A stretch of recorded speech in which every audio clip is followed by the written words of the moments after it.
जे आदरणीय रविराज सर आहेत, यांनी जे रविराज मोरे सरांनी जे काही आंदोलन केलं आहे ते आंदोलन हे जनतेच्या हिताचं आंदोलन होतं। यामध्ये सर्व घटकांना न्याय देण्यासाठी त्यांची भूमिका होती। आज जे महाराष्ट्रामध्ये राज्यामध्ये उच्च पदस्थ अधिकाऱ्याकडून माहिती दडवण्याचं कट कारस्थान सुरू आहे आणि ती पण अशा प्रकारची बातमी माहिती जी सार्वजनिक हिताची आहे ती डावलली जाते। पहिले अपीलीत गेल्यानंतर सुद्धा 60 दिवसात माहिती प्राप्त होत नाही। 60 दिवसानंतर माहिती आयुक्तांकडे जेव्हा आपण दुसरं अपील करतो त्यावेळेस 90 दिवस आणि 6 महिने अपीलीचा नंबर येत नाही, 2 वर्ष सुद्धा येत नाही। त्यामुळे कुठेतरी माहिती अधिकार 2005 हा अधिनियम जो काही सुरू केलेला केंद्र सरकारकडून, ज्यावेळेस या राज्यामध्ये पंतप्रधान मनमोहन सिंग होते, कैलासवासी मनमोहन सिंग, त्या कार्यकाळामध्ये हे सुरू झालेलं।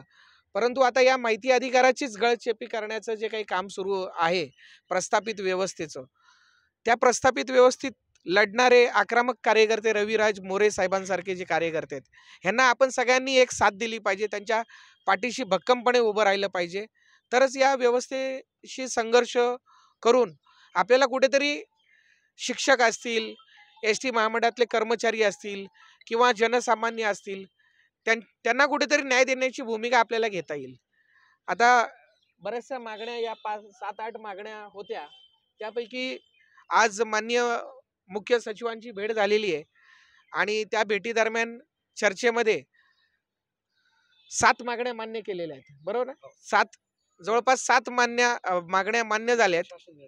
आणि एक जी आपली मागणी होती की पत्रकारांना सुद्धा शस्त्र परवाना द्या, ती अंशतः मान्य करण्यात आली आहे त्यांच्याकडनं।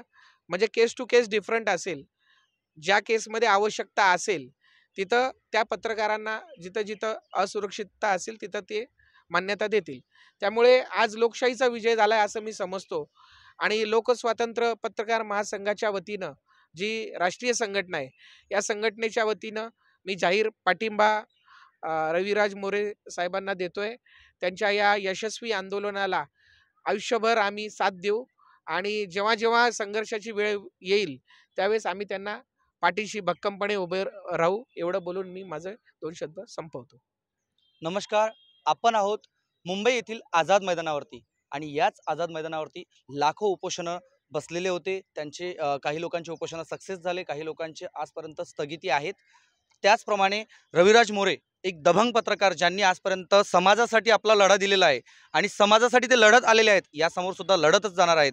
आपण त्यांच्याशी संवाद साधूया की त्यांचा आजचा जो हा शेवटचा दिवस आहे उपोषणाचा, जे सरकारने आज त्यांच्या समोर झुकण्याचं एक त्यांनी झुकवलंय सरकारला, आपण असं म्हणू शकतो। आपण त्यांच्याकडूनच जाणून घेऊया की काय आजचा हा दिवस त्यांचा आनंदाचा दिवस। सर नमस्कार। सर नमस्कार।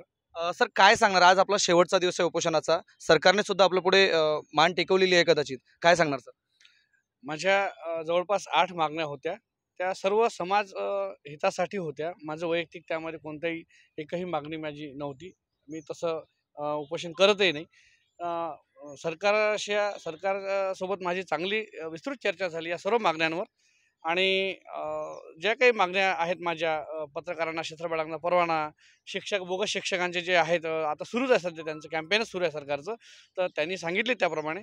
तर सर्वप्रथम आता अकोला जिल्ह्यातील उद्याच याची अंमलबजावणी होईल। अकोला जिल्ह्यातील जेवढे काही शिक्षक आहेत, या शिक्षकांचं डेप्युटी डायरेक्टर एज्युकेशन ऑफिसर वर सुद्धा माझा आक्षेप होता।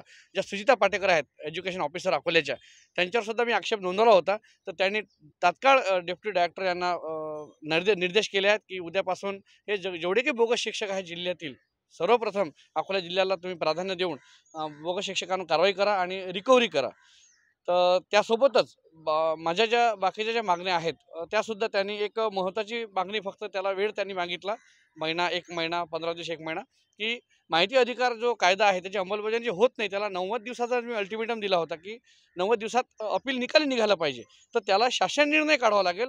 राज्य शासनाकडून तो शासन निर्णय काढल्यानंतर तो सेंट्रल गव्हर्नमेंटकडे जाईल। त्याच्यावर पूर्ण विस्तृत अमेंडमेंट करून तो कायदा पास केला जाईल। त्याकरिता त्यांनी मला वेळ दिलेला आहे आणि तो वेळ त्यांनी विनंती केलेली आहे, तोपर्यंत तुम्ही स्थगित ठेवावं। जर असं काही नाही घडलं तर पुन्हा तुम्ही उपोषण करू शकता। मी त्यांना हे सुद्धा सांगितलं माझ्याकडून की हे